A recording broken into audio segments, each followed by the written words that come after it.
6절 말씀부터 8절 말씀까지 제가 봉독을 해드리도록 하겠습니다. 디모데후서 4장 6절부터 8절 말씀까지가 되겠습니다. 전제와 같이 내가 벌써 부어지고 나의 떠날 시각이 가까웠도다.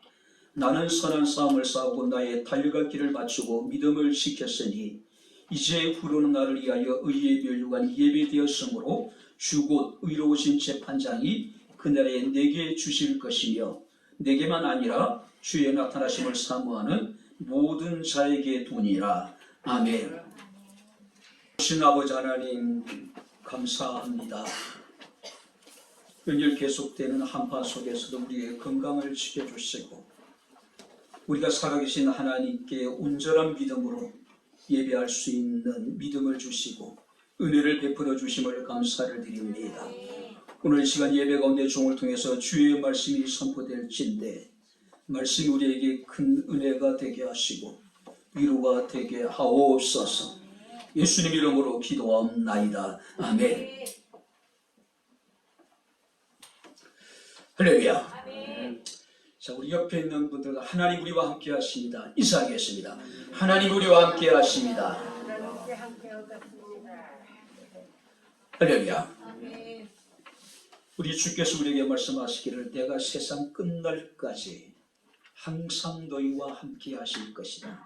할렐루야. 세상 끝날까지 항상. 자, 오늘 성경 말씀을 보게 되면은 바울이라고 하는 인물이 등장을 합니다. 이 바울은 대단한 이력을 가지고 있는 인물이죠.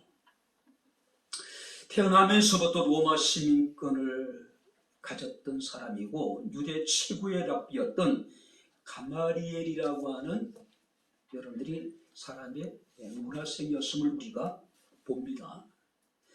자, 혈통적으로는 할례를 받은 전통적인 이스라엘 족속이었고 또 이스라엘 초대 왕이었던 사울이 속한 베냐민 지파의 여러분들이 후손이었습니다. 그는 히브리인 중에 히브리였고 율법으로는 바리새인이었고 또 열심으로는 교회를 박해하였던 자였고 율법의 의로는 흠이 없는 자였다.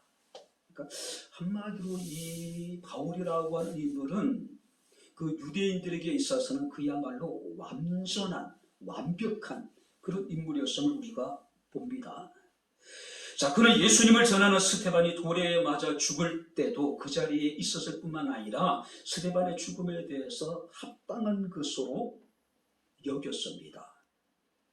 뿐만 아니라 그는 예루살렘 교회를 잔멸하기 위해서 각 집에 돌아다니면서 수많은 그리스도인 남녀를 잡아다가 옥에 가두기도 했고 또 예루살렘의 대핍박으로 인해 가지고 흩어진 그 그리스도인들을 잡아서 예루살렘으로 끌어들이기 위해서 그런 다맥색이라고 하는 지역으로 여러분들이 가기도 했습니다. 그런데 그 바울이 다메섹 도상에서 예수 그리스도를 만나게 됩니다.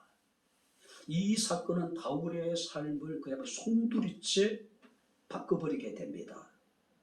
자, 핍박자였던 이 바울이 이제는 복음의 전도자로서의 새로운 삶을 살게 됩니다.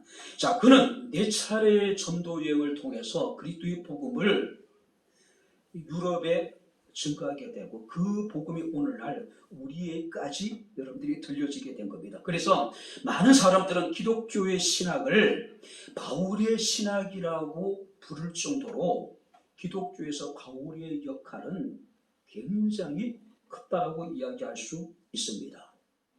자, 이 디모데후서는요, 바울이 13권의 성경을 기록을 했습니다. 그 가운데 바울이 마지막으로 쓴 책이 바로 이 디모데후서예요.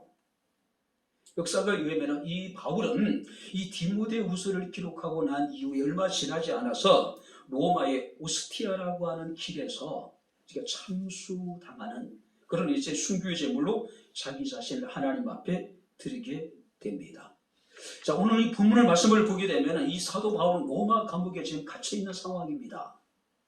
그러니까 시시각각으로 다가오는 자신의 죽음을 아마 이 바울은 인지하고 있었던 것 같습니다.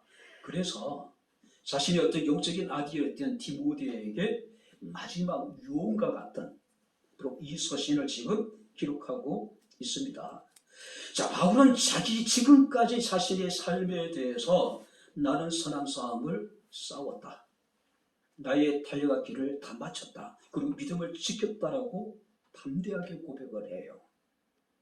그리고 죽음을 기다리고 있는, 임종을 기다리는 자신의 모습에 대해서 나는 전제와 같이 벌써 부어지고 나의 떠날 시각이 가까웠다. 그러니까 자기 자신을 지금 전제로 비유하고 있습니다. 자, 민수기 15장 1절부터 10절 말씀을 보게 되면은 구약의 희생의 제물을 드리게 되죠. 그리고 그 희생의 제물을 제단에 올려놓고 불을 사르기 전에 마지막으로 기름이나 포도주를 그 희생의 제물 위에 천천히 따라요. 그리고 이제 불을 살라서 그 희생의 제물을 하나님 앞에 여러분들이 드리게 되는 겁니다. 자, 바울은 지금 자신의 임종이 가까움을 인식을 하면서 조금씩 비어지는 잔의 포도주로 지금 비유하고 있는 거예요. 그러니까 그만큼 자신의 임종이 가까웠다는 것을 지금 디모데에게 이야기하고 있는 겁니다. 그런데 이 전제라고 하는 의미 속에는요, 좀 더 중요한 깊은 의미가 들어있다고 하는 사실이에요. 그게 무슨 말이냐면은 이 바울은 자신의 죽음이 단순히 한 사람의 죽음으로 끝나는 것이 아니라 하나님께 드려지는 향기로운 제사와 같다라고 지금 여기에 지금 이야기하고 있는 거예요. 그죠? 죽음은 죽음으로 끝나는 것이 아니라 죽음조차도 하나님께서 기쁘시게 받으실 만한 향기로운 제사다. 자기 자신이 하나님 앞에 향기로운 제물이 되어졌다고 지금 이야기하고 있는 겁니다. 로마서 12장 말씀을 보게 되면 바울은 자신의 삶에 대해서 하나님이 기쁘시게 받으실 만한 거룩한 산 제사라고 이야기를 해요. 그런데 그는 죽음조차도 하나님께서 기쁘시게 받으실 만한 향기로운 제물이라고 지금 이야기하고 있습니다. 특별히 이 바울은 전제와 같이 내가 벌써 다 부어졌다. 자, 여기서 벌써라고 하는 단어가 나오죠. 그죠? 이 벌써라고 하는 단어를 사용할 수 있는 사람들은요, 시간을 허비한 사람들이 아니겠죠. 정말로 최선을 다한 사람들만이 우리가 벌써 시간이 다 지났네? 이렇게 표현할 수 있는 것이죠. 자, 다메섹 도상에서 예수를 만나고 난 이후에 로마에 여러분들이 수감되어지고 그가 로마의 오스티아 그 길에서 목이 잘려 순교하기 전까지 바울은 자신의 삶을 회귀해 보니까 그 삶이라고 하면서 벌써 끝난 거야? 이렇게 지금 표현하고 있는 거예요. 저도 학창시절에 공부를 그렇게 좋아했던 기억이 별로 없어요. 몇 과목을 제외해놓고. 자, 그런데 수업 시간이 그렇게 지루하게 느껴질 수 없죠. 그죠? 빨리 쉬는 시간이 기다려지고 점심시간이 기다려지고 또 수업이 끝나기만을 정말로 기다리잖아요. 하루하루가 정말로 지루하고 곤혹스럽잖아요. 반면에 정말로 공부를 열심히 하는 애들은요, 공부에 집중하다 보니까 벌써 수업이 끝난 거야? 벌써 점심시간이 되었네? 벌써 수업이 다 끝난대? 오늘 우리가 여러분들이 예배에 있어서도 마찬가지 아닐까요? 같은 시간에 우리가 같은 순서를 따라서 예배를 드리지만 어떤 사람들에게 있어서는 예배가 참 지루하고 곤혹스러운 사람도 있을 수 있을 거예요. 그죠? 반면에 어떤 사람들에게는 예배 시간이 굉장히 은혜스럽고 성령의 기쁨이 충만한 시간이 될 수 있을 것이고 예배에 집중하다 보니까 벌써 예배가 끝난 거야? 그런 생각을 가질 수 있는 사람도 있을 겁니다. 오늘 여러분들은 어떻습니까? 오늘 여러분들이 예배를 마치고 난 다음에 여러분들은 어떤 마음이 들까요? 벌써 예배가 끝났어? 벌써 설교가 끝난 거야? 이렇게 생각하는 사람도 있을 것이고, 아직까지 설교가 1, 2, 3대지 가운데 아직까지 1대지도 들어가지 못했는데 언제 끝나? 이렇게 지루하게 보냈을 수 있는 사람도 있을 것이라는 이야기예요. 제가 소개팅을 한 적이 있습니다. 한 커플은 그야말로 빛의 속도로 이제 결혼한 친구도 있고, 후배 전사를 이제 소개를 한 적이 있습니다. 그 신촌 로탈에 있는 크리스탈 백화점 커피숍에서. 근데 이제 소개팅을 마치고 났는데 친구 전사한테 전화가 왔어요. 야, 왜 그런 친구를 소개를 했느냐 얘기해요. 저는 이제 후배를 소개를 했고, 그 친구는 교회에 그 자매를 이렇게 소개를 해가지고 이제 백화점에서 만나서 그럼 저는 이제 나왔단 말이에요. 무슨 일 물어보니까 걔가 커피숍에 소개팅을 한 첫날 졸더래요. 여자 자매는 한참 이야기하고 있는데 보니까 졸고 앉아있더라는 거예요. 그래서 얼마나 마음에 안 들었으면 그랬을까, 그렇게 생각이 들기도 하지만은 그 친구가 문치장이 많아요. 같이 이야기하다가 보면은 고개를 뒤로 쳐치고 그야말로 숨이 넘은 것 같은 코를 골아요. 그 모습이 그려지는 거예요. 야, 얼마나 힘들었으면 저 친구가 저렇게까지 했을까. 오늘 여러분들이 어떻습니까? 예배함이 우리에게 큰 기쁨이 될 수 있기를 주님 이름으로 축원합니다. 자, 그렇다면 이 바울은요, 자신의 삶에 대해서 나는 전제와 같이 이미 하나님 앞에 부지마되었다. 그리고는 자신의 지난날의 삶에 대해서 나는 선한 싸움을 싸우고 나의 달려갈 길을 마치고 믿음을 지켰다라고 이야기합니다. 그리고 미래에 대한 확신을 갖게 됩니다. 이제부로는 나를 위해서 의의 멸관이 예비되었다. 자, 그렇다면 오늘 우리는 전제와 같이 자신의 삶을 온전히 하나님께 쏟아 부었던 이 바울의 삶을 살펴보면서 우리가 한 해 우리가 어떻게 살아왔는지, 지금까지 우리가 어떻게 살아왔는지 우리 자신 한번 성찰하면서 우리가 함께 은혜를 나누도록 하겠습니다. 자, 먼저 한번 7절 말씀을 우리 다시 한번 같이 읽겠습니다. 나는 선한 싸움을 싸우고 나의 달려갈 길을 마치고 믿음을 지켰으니. 첫 번째는 이 바울은요, 나는 선한 싸움을 싸웠다. 자, 여기서 싸움이라고 하는 것은 로마의 원형극장에서 벌어지는 금투사들의 여러분들이 치열한 싸움을 이야기하고 있는 거예요. 자, 로마에 가면은요, 콜로세움이라고 하는 거대한 원형극장이 있습니다. 그야말로 끝에서 보는 것만 하더라도요, 정말로 규모가 어마어마하더라고요. 자, 그 콜로세움의 좌석이 5만 석이래요. 입석까지 포함하면 최대 8만 명을 수용할 수 있는 어마어마한 거대한 원형극장입니다. 그런데 그 원형극장에서는요, 포로로 사로잡혀온 많은 포로들이 금투사로 변신을 해가지고 그곳에서 치열하게 싸우잖아요. 오직 이긴 사람만이 살아남을 수 있는 겁니다. 그리고 많은 죄수들로 하여금 그 맹수들의 밥이 되게 만들고, 수많은 그리스도인들이 끌려가서 그곳에서 사놓은 맹수들의 이빨에 발톱에 찢겨지고 거기서 하나님 앞에 순교의 제물로 드려지게 됩니다.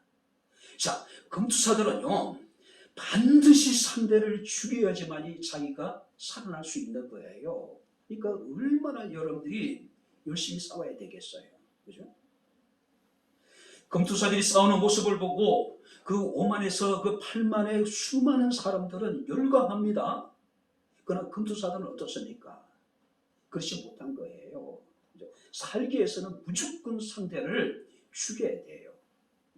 자, 바울은 오늘 우리에게 이야기합니다. 나는 선한 싸움을 싸웠다.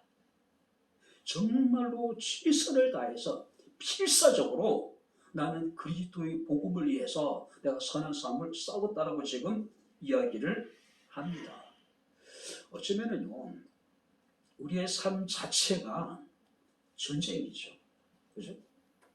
여러분들이 우리는 전쟁이 아닌 시대를 단 한순간도 살아갈 수 없는 사람들이죠.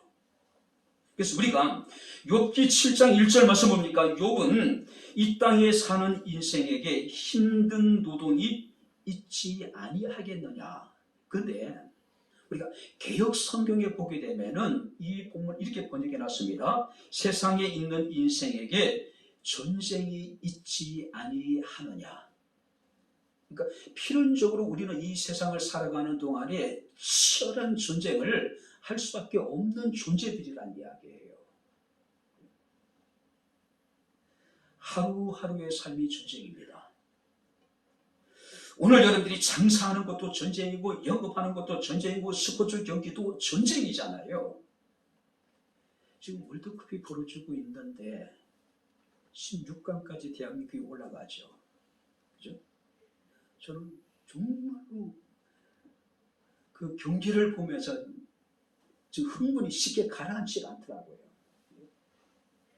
마치 전쟁을 행하는 것 같잖아요. 전 세계가 지금 축구 전쟁이 벌어지는 거죠. 그죠? 오늘 여러분들이 우리가 정치도 전쟁입니다. 아이들이 지금 공부를 하고 입시를 준비하고 있는데 그냥 입시 전쟁이라고 이야기를 하잖아요. 그죠? 대학을 졸업하면은 이제 취업을 준비하잖아요. 사람들은 취업 전쟁이라고 이야기를 하잖아요. 그래서 욥은 우리에게 이러기를 세상에 있는 인생에게 전쟁이 있지 않느냐. 우리는 치열한 지금 전쟁을 끊임없이 지금 수행하고 있는 사람들이라는 이야기입니다. 오늘 여러분들이 신앙생활도 전쟁입니다. 그렇지 않습니까? 바울은 내가 선한 싸움을 싸웠다라고 이야기를 합니다. 우리가 그리스도를 믿고 신앙생활하는 도중에 우리 영적인 전쟁에서 자유로울 수 있는 사람은 아무도 없어요. 그렇지 않습니까?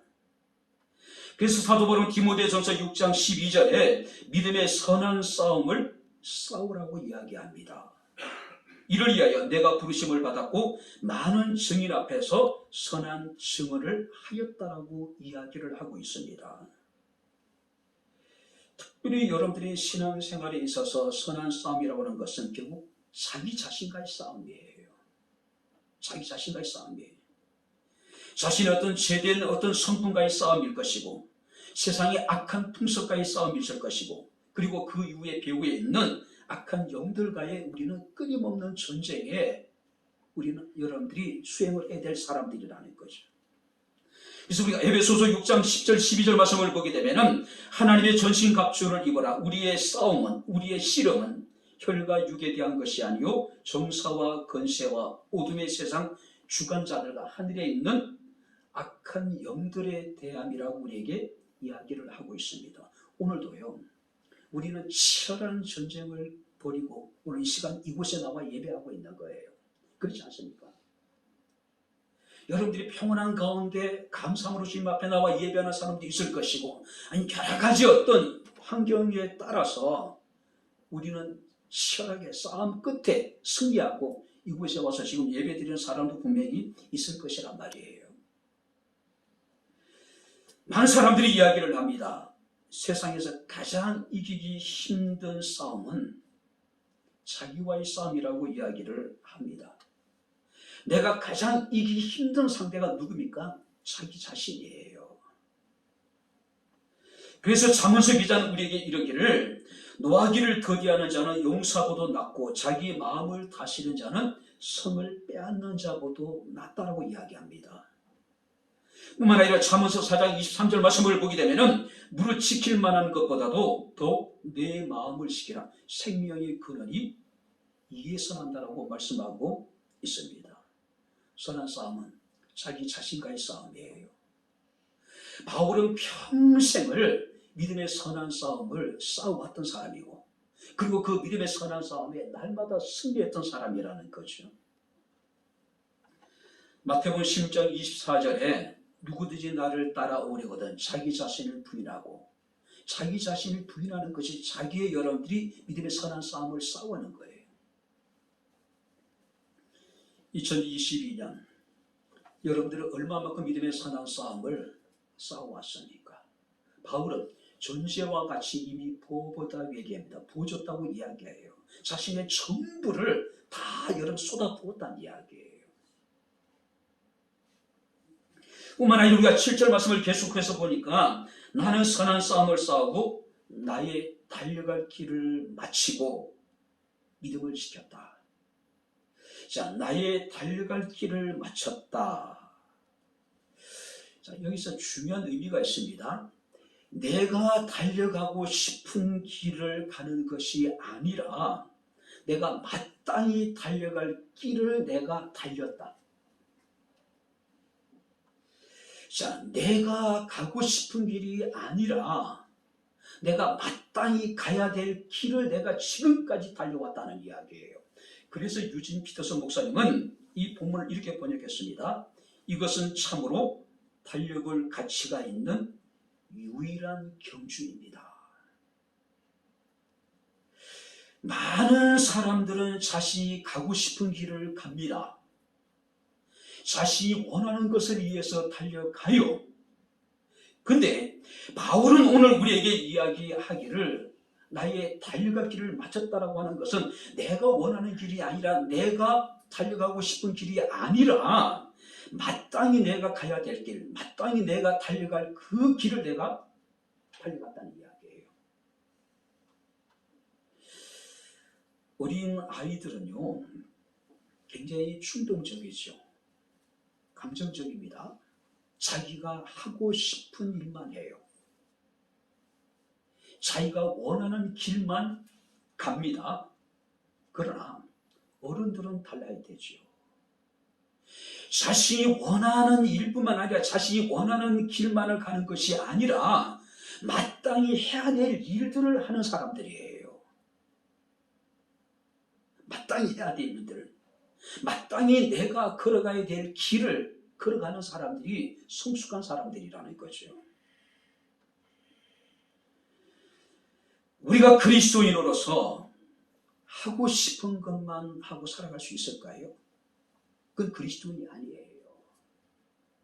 진정한 그리스도인들은 마땅히 해야 될 일을 하고 자신이 가고 싶은 일만 가는 것이 아니라 길만 가는 것이 아니라 마땅히 가야 될 길을 걸어가는 사람이 진정한 그리스도인이라고 우리가 이야기할 수 있습니다. 예배드리고 기도하고 우리가 봉사하는 것은 마땅히 해야 될 일이기 때문에 우리가 해야 될 일이에요. 사실 지금 여러분들 예배를 정말로 온전히 드리고 싶은 마음을 가지고 예배드리는 사람이 얼마나 있을까요? 물론 대부분 그러실 거예요. 근데 그렇지 않는 사람도 있단 말이에요. 그죠? 자, 그럼에도 불구하고 마땅히 해야 될 일이기 때문에 우리가 예배를 드리고 찬양을 하고 또 우리가 여러분들 봉사활동도 할 수 있는 겁니다. 그래서 우리가 고린도전서 9장 16절에 사도 바울은 내가 복음을 전할지라도 자랑할 것이 없음은 내가 부득불할입니다. 마땅히 해야 될 일이라는 거죠. 평생을 복음을 전하면서 사도 바울은 수많은 환난을 겪었습니다. 많은 핍박을 받았어요. 많은 여러분들이 위험 앞에 그런 여러분들이 어려움을 겪을 수밖에 없었단 말이에요. 그럼에도 불구하고 바울이 포기할 수 없는 것은 그가 하고 싶은 일이었을 수도 있겠지만은 마땅히 해야 될 일이기 때문에 했다는 사실이에요. 우리가 여러분들이 예레미야 23장 9절 말씀을 보게 되면은 예레미야 선지자는 내가 다시는 여호와를 선포하지 아니하며 그의 이름으로 말하지 아니하리라. 정말로 예레미야 입장에서는 자기 유다의 멸망을 선포하는 것이 고통스러운 일이에요. 그것 때문에 뺨을 맞고 그것 때문에 핍박을 당하고 그것 때문에 시대 감옥에 갇히기도 하고 웅덩이에 던져지기도 하고 어느 누가 그 고난을 여러분들이 원하는 사람이 어디 있겠어요? 그래서 이 예레미야 선지자도 내가 다시는 여호와의 이름을 선포하지 아니하며 여호와 이름으로 내가 말하지 않을 것이다라고 다짐을 해요. 그런데 나의 마음이 불붙는 것 같아서 골수에 사무치니 답답하여 견딜 수 없다. 왜 그랬을까요? 그게 선지자 예레미야가 해야 될 일이기 때문에 그래요. 바울은 인간적으로 그 길을 가기를 원치 않았습니다. 바울은 인간적으로 그 일을 원하지 않았단 말이에요. 근데 중요한 것은 하나님께서 그에게 명하신 것이고 그 일을 위해서 하나님의 부르심을 받았기 때문에 그는 하고 싶은 일만 한 것이 아니라 그가 달려갈 길, 원하는 길만 간 것이 아니라 해야 될 일을 한 겁니다. 가야 될 길을 그는 걸어간 거예요. 특별히 사도 바울은 오늘 우리에게 이렇게 이야기합니다. 나의 달려갈 길을 마치고, 자, 나의 길입니다. 내가 가야 될 길이고 내가 해야 될 일이에요. 그죠? 우리가 사무엘을 여러분들이 기억하실 겁니다. 어렸을 때부터 젖을 떼고 난 이후에 아마 이제 걸음마 정도 시작할 무렵에 아주 어린 나이에 실로에 있는 성전에서 길려지게 됩니다. 그런데 그곳에는 누가 있었습니까? 대제사장 엘리의 두 아들이 있었어요. 어린 사무엘이 신앙적으로 성장하기에는 최악의 조건이었어요. 왜 그랬을까요?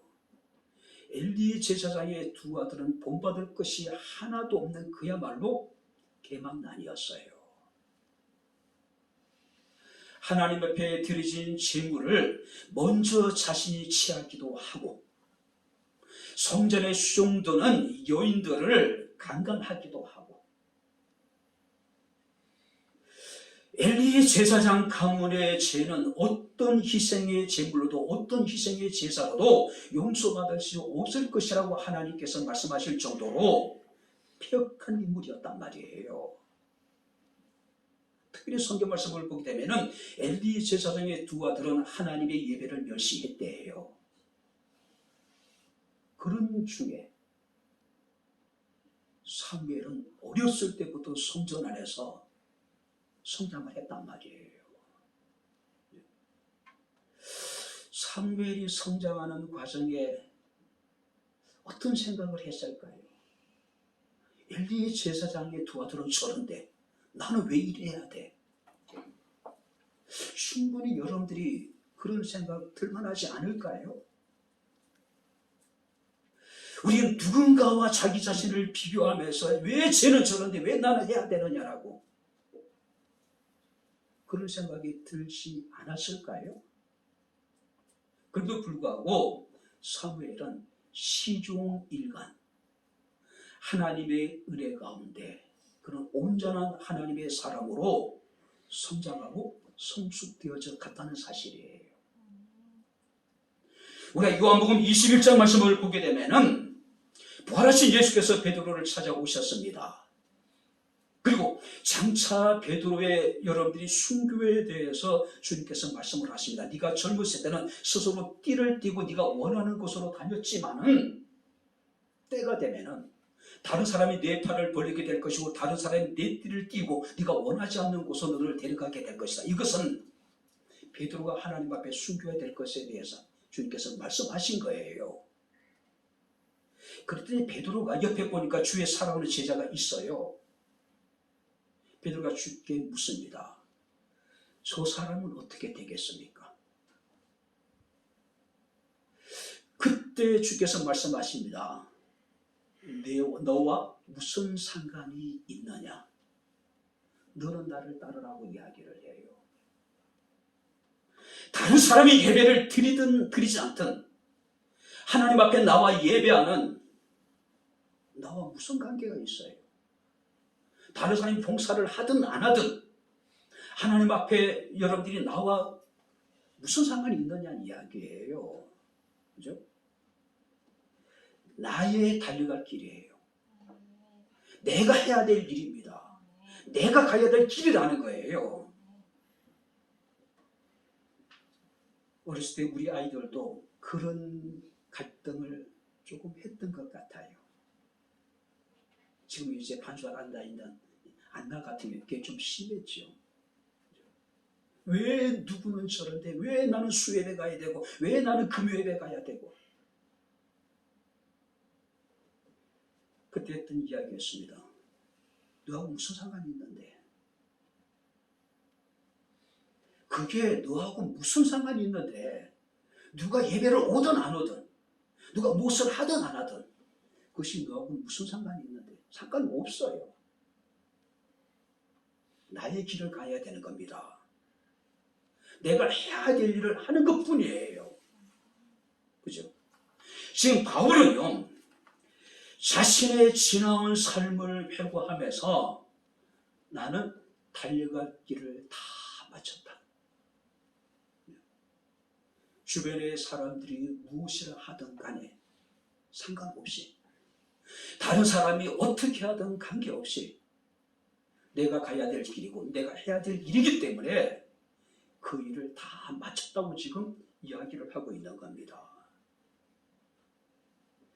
바울은 그래서 사도행전 20장 24절에 나의 달려갈 길과 주 예수께 받은 사명 곧 하나님의 은혜의 복음을 증거하는 일을 마치려 하면은 나의 생명을 조금도 귀한 것으로 여기지 아니했고 오직 믿음의 주여 온전케 하신 주님만을 바라보기를 주님 이름으로 축원합니다. 다른 사람은 나와 아무 관계가 없어요. 내가 가야 될 길이고 내가 해야 될 일이에요.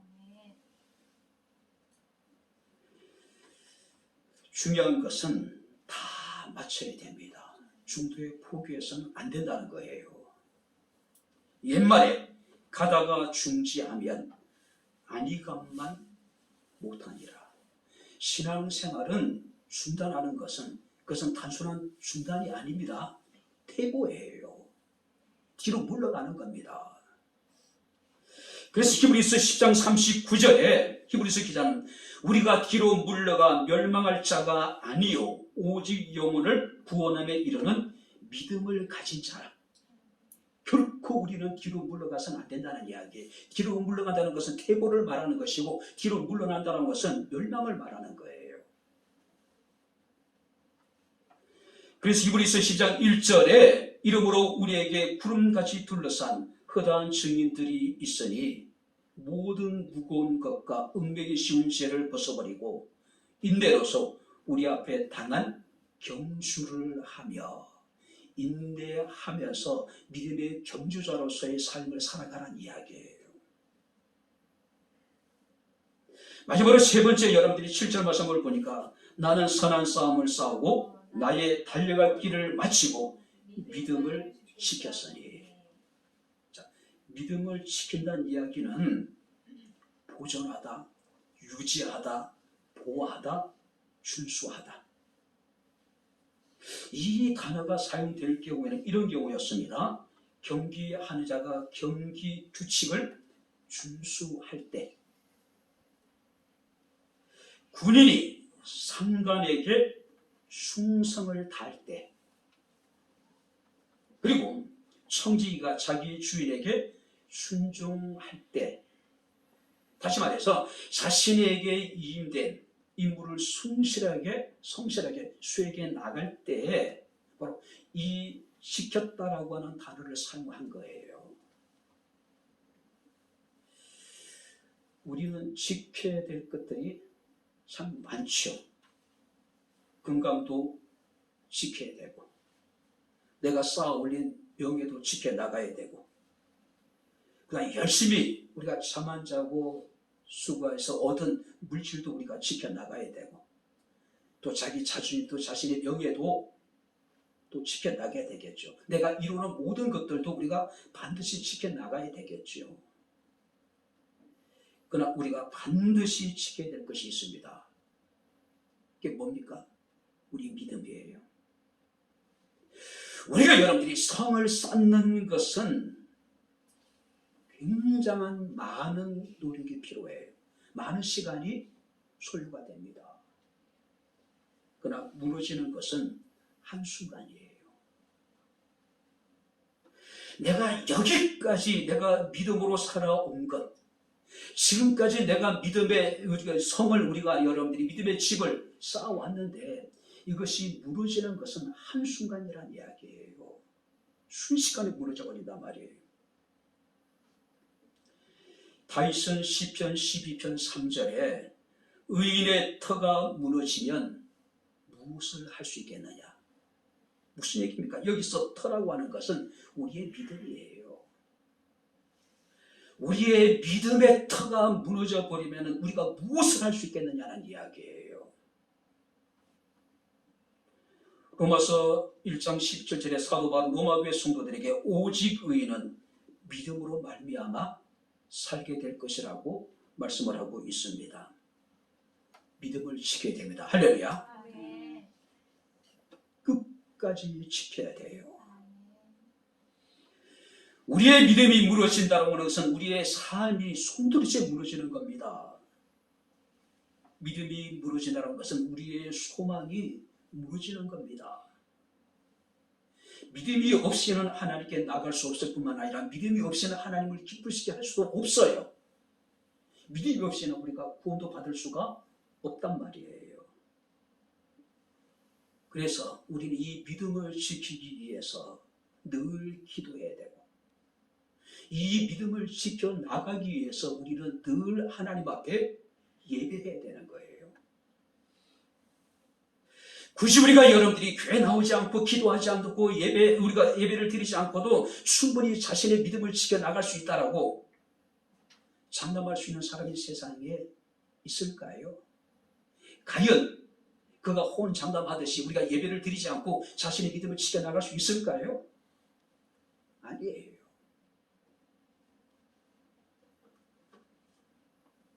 어렸을 때부터 안나 요한이 수요예배나 금요예배 나오니까 어떤 집사님이 아이들이 너무 힘드니까 수요예배 금요 기도에 그냥 좀 나오지 않게 해달라고 얘기를 하시더라고요. 그래서 그것도 일리가 있다 생각해서 아이들과 수요예배 금요 기도에 나오지 않게 했습니다.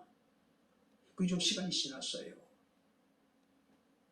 근데 하루는 예배를 마치고 집에 사택이 3층에 있었는데 들어갔는데 아이들이 TV를 보고 깔깔거리고 막 웃는 거예요. 아이들이 힘들 것 같아서 수요예배, 그러면 금요예배도 나오지 말라고 했는데 그 시간에 걔네들이 뭐라고 했냐면 TV 보면서 목 때리고 앉아 있는 거예요. 순간적으로 굉장히 이건 아니지. 야, 너희 다시 수요예배 나와라. 금요예배 나가니까 우리 아이들이 난리예요. 왜 원래 안 나가는 건데? 야, 원래 안 나오는 게 어딨어? 원래 나와야 되는 건데 너희들이 예배에 참석하지 않고 그때 무엇인가 좀 특별한 것, 뭔가 이제 좀 의미 있는 것을 할 줄 알았는데 그냥 그 시간에 부모님 없잖아요. 앉아 TV 보고 앉아 있는 거예요.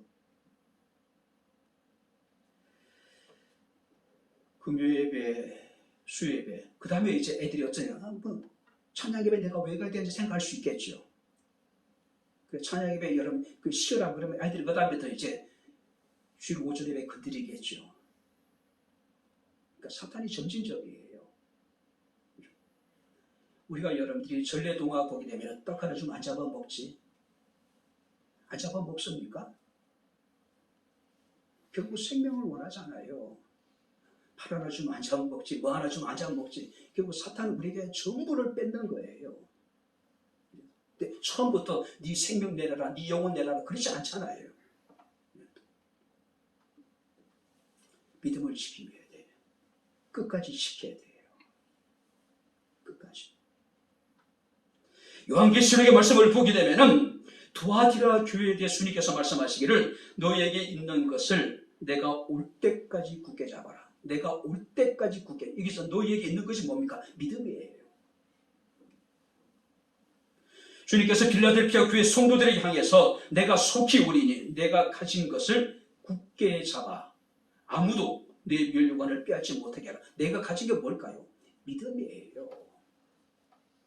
주님이 오시는 그날까지 우리의 믿음을 굳게 잡으란 이야기예요.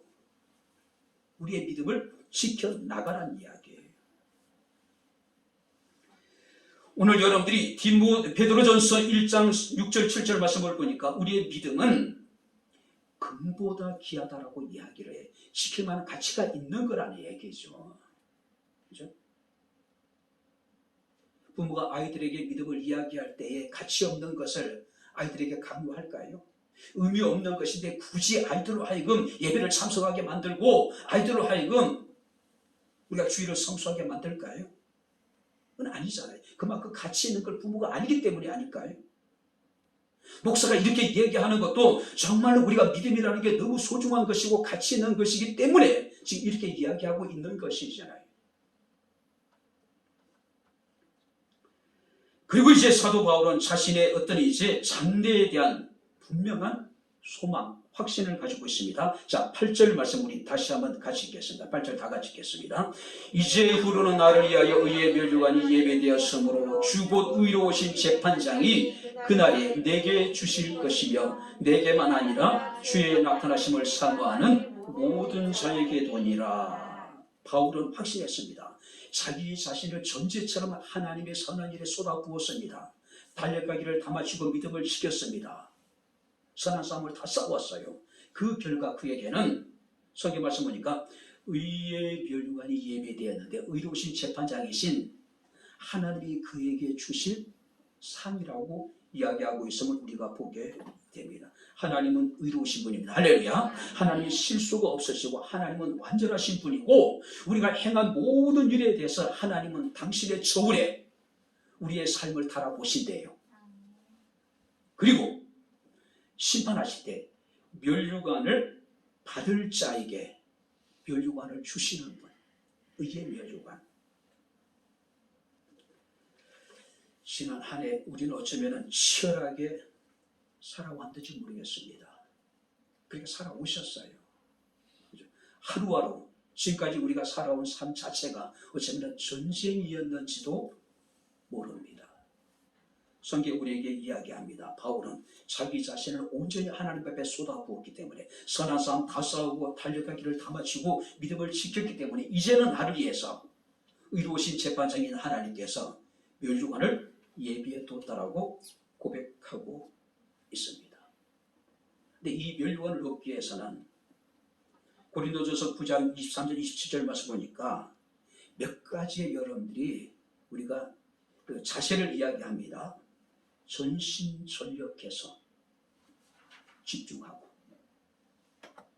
그래서 너희도 상을 받도록 이와 같이 다름질하라. 최선을 다하라는 이야기죠. 전제를 바울이 자신의 전제처럼 자신의 전부를 쏟아붓듯이 정말 우리가 멸류관을 얻기 위해서는 전심전력해야 된다는 이야기죠. 뿐만 아니라 모든 일에 절제해야 된다고 이야기합니다. 이 길을 다투는 자마다 모든 일에 절제하나니 절제가 없이 우리가 무엇인가를 이룬다는 것은 불가능하죠. 무엇인가 삶에 여러분들이 대단한 놀라운 일들을 행한 사람들을 보게 되면 모두가 끊임없는 자기 무중의 삶을 살아갔던 사람들, 하고 싶은 대로 가고 싶은 대로 다 돌아다니고 그들이 이룰 수 있는 것이 뭐가 있겠어요? 아무것도 없어요.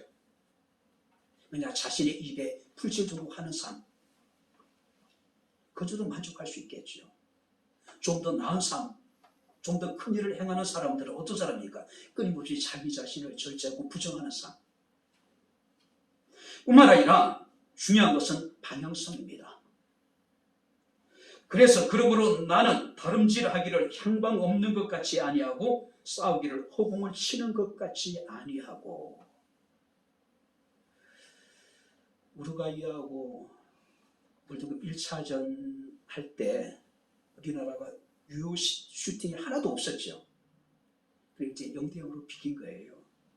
골대로 들어가는 골이 하나도, 골대 쪽을 향한 골이 하나도 없었다는 이야기죠. 그죠? 다 골대 밖으로 벗어났다는 이야기예요. 중요한 것은 뭡니까? 어찌됐든 간에 승리하기 위해서는 골대 안으로 골이 들어가야 되잖아요. 그래야지 여러분 실책이 나올 수 있을 것이, 그래야지 꼴이 나올 수 있는 것이죠. 중요한 것은 방향성입니다. 신앙에 있어서도요, 방향성이에요. 분명한 목적이 있어야 될 것이고 분명한 목표가 여러분들이 있어야 될 것이라는 이야기예요. 바울은 빌립보서 3장 14절에 표대를 향하여 그리스도 예수 안에서 하나님이 이에서 부르신 부름의 상을 위하여 쫓아가노라. 부름의 상. 분명한 신앙의 목적이 있었고 목표가 있었다는 이야기죠. 월드컵을 준비하는 선수들하고 동네 조기 축구에 출전하는 선수는 마음가짐 자체가 다르죠. 올림픽에 나가는 선수하고 동네 대학, 여러분들이 체육대회에 나가는 선수하고는 마음가짐 자체가 달라져야 되겠죠. 그죠? 우리는 의로우신 재판장인 하나님이 우리를 위해서 예배 두신 의의 멸류관을 바라보고 달려가는 사람들입니다. 월드컵에 나가는 선수들도, 올림픽에 나가는 선수들도 자신의 전부를 다 쏟아붓잖아요. 전복던 힘까지 갖다가 쏟아부어야지 원하는 결과를, 그래도 얻지 못하는 경우가 허다한데, 우리가 의의 멸류관, 세상 사람들은 썩어질 멸류관을 얻기 위해서도 그렇게 노력하는데, 썩지 않는 영원한 의의 멸류관을 우리가 받기를 원하는 사람들의 삶이 어떻게 될까요? 바로 오늘도 얘기합니다. 전제와 같이 이미 부어졌다. 자신의 잔이 비워지는 모습을 바라보면서 자신이 임종이 다가옴을 그런 느낍니다. 한마디로 후회 없는 삶이었다는 거죠. 미련이 없다는 이야기예요. 아쉬움이 없다는 얘기예요. 왜? 최선을 다했기 때문에. 2022년이 이제 한 달도 채 남지 않았습니다. 그리스도의 군사로, 믿음의 경주자로서 선한 싸움을 다 싸우고 달려갈 길을 다 마치고 끝까지 믿음을 지킬 수 있는 사람, 마지막 날 우리가 주님 앞에 우리의 삶을 생각하게 되는 그날 착하고 충성대종아 잘했다라고 칭찬을 받을 수 있는 저와 여러분들의 삶이 되어줄 수 있기를 주님 이름으로 축원합니다. 기도하겠습니다. 하나님 아버지, 하나님의 은혜와 사랑을 진심으로 감사를 드립니다. 오늘도 주께서 저희들을 사랑하여 주시고 지난 한 해를 돌아보면서 우리의 삶이 어떠했는지, 또 아버지 하나님, 하나님께서 우리를 위해서 예비하신 상급이 무엇인지 우리 자신을 돌아볼 수 있는 귀한 은혜를 베풀어 주심을 감사합니다. 우리가 주의 선한 일에 우리 자신이 하나님 앞에 온전히 번제처럼 우리의 삶을 쏟아부어서 선한 싸움을 싸우고 달려갈 길을 마치고 믿음을 끝까지 지켜나갈 수 있는 저희들의 삶이 되게 하옵소서.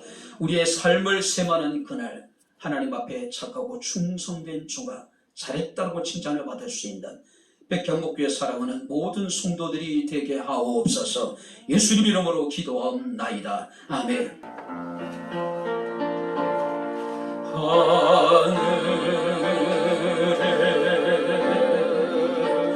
하늘에 계신 아버지,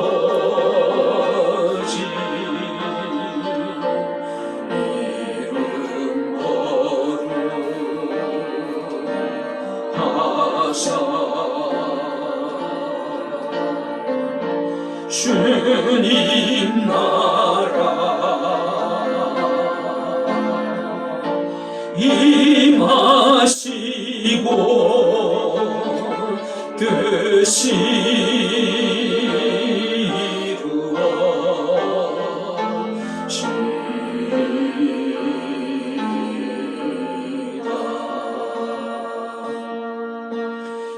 일용할 양식 주시고 우리들의 근죄 다 용서하옵시고 또 시험에 들게 마시고 악에서 구원하소서.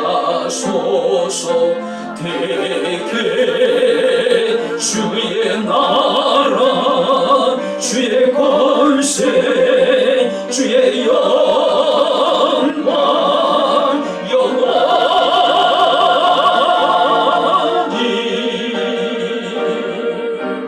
아멘.